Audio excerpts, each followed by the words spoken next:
Hey guys, welcome to my channel, and in this video I'm going to show you how to find Clipboard on Android device.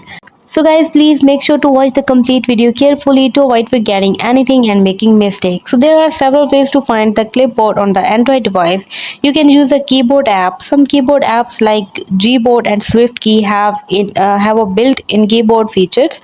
To access the clipboard, simply copy the text or images and then tap the text box where you want to paste and look for the clipboard icon on the toolbar.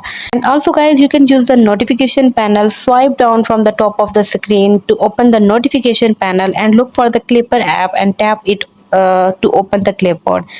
You can also go to the setting app and open the settings app on your Android device and search for the clipboard or clipboard manager, and some Android devices have a built-in clipboard manager that you can access through the setting app.